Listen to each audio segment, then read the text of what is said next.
예, 이번엔 중국 현지 분위기도 살펴보도록 하겠습니다. 한국경제신문 강현우 베이징 특파원 연결되어 있습니다.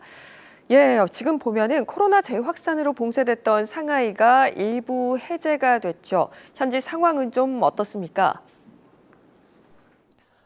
상하이가 지난 월요일부터 일부 지역에서 봉쇄를 해제하기 시작했고요. 상하이보다 앞서 시작해 봉쇄를 한 달 넘게 지속해온 지린성도 일부 생산시설 조업을 시작했습니다. 중국이 이제까지 고수해온 제로 코로나 정책의 기준에 비춰보면 아직 코로나19 확산을 제대로 통제했다고 보기 어려운 상황입니다. 그럼에도 통제를 완화하는 건 경제 상황이 그만큼 심각하기 때문으로 보입니다. 중국 보건당국에 따르면 지난 화요일 기준 하루 동안 2만 7천여 명의 감염자가 발생했습니다. 월요일에 2만 4천여 명으로 줄었다가 다시 역대 최고치로 늘어났습니다. 가장 심각한 상하이도 2만 6,300여 명으로 최고 기록을 경신했습니다. 상하이는 지난달부터 보름 동안 이어오던 봉쇄를 월요일부터 일부 풀었습니다. 도시 내 17,000여 개 주거지역을 통제구역, 관리통제구역, 방어구역으로 나눴습니다. 신규 감염자가 14일 이상 안 나온 지역을 방어구역으로 지정하고 주민들을 집 밖으로 나갈 수 있도록 했습니다. 하지만 방어구역 주민들도 한국의 동해에 해당하는 가도나 진을 벗어날 수는 없습니다. 봉쇄를 일부 해제하긴 했지만 통제구역과 관리통제구역 비중이 여전히 60%에 육박합니다. 도시 정상화와는 아직 거리가 멀다고 하겠습니다.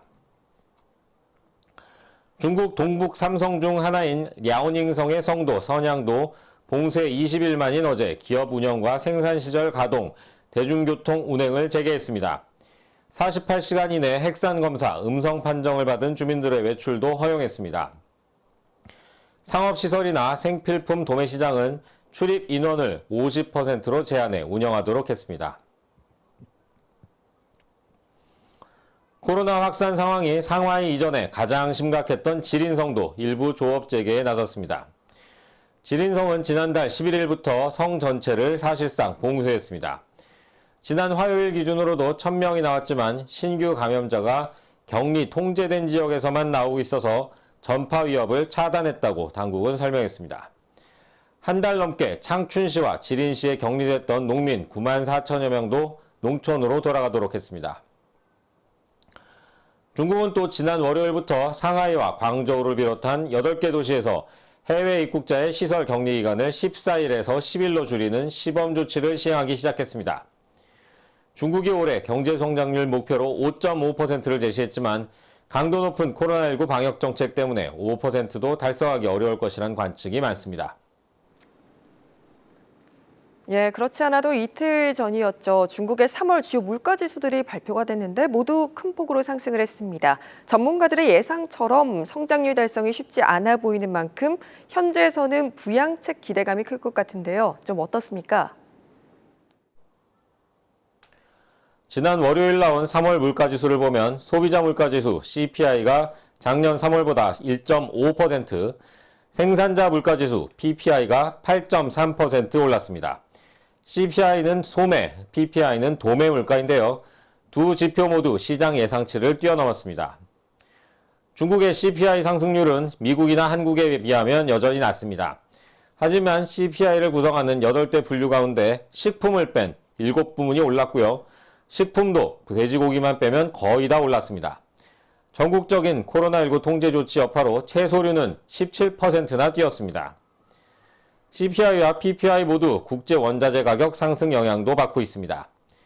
PPI 상승률은 2월에 8.8%에 비해 내려가긴 했지만 여전히 낮다고 하긴 어려운 상황입니다. 어제 나온 3월 수출입 통계도 만만치 않았습니다. 수입은 작년 3월보다 0.1% 줄어들었는데요.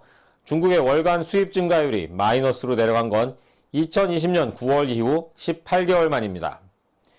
수입이 부진한 이유로는 국제 원자재 가격이 급등한 가운데 국내에서 코로나19가 확산하면서 수입업자들이 관망세로 돌아섰기 때문으로 분석됩니다. 중국 정부는 내수 소비를 새로운 성장 동력으로 삼고 있습니다. 그런 측면에서 수입이 늘어나는 걸 긍정적으로 평가해왔습니다. 이번 마이너스는 중국의 내수 경제가 그만큼 부진하다는 의미로 해석됩니다. 중국 경기를 떠받쳐온 수출이 지난달에도 시장 예상을 웃돌면서 14.7% 늘어난 게 위안거리라고 하겠습니다. 중국은 경기가 식어가는 가운데 물가가 뛰는 스태그플레이션 상황에 놓여 있습니다. 당국이 어떤 대책을 내놓을 것인지 주목되는데요. 리커창 중국 총리는 최근 일주일 동안 3번이나 경제가 엄중한 상황이라고 경고했습니다. 시장에선 중앙은행인 인민은행이 오늘 20일 기준금리를 인하할 것이란 전망이 커지고 있습니다. 지금까지 베이징에서 강혜은입니다. 고맙습니다.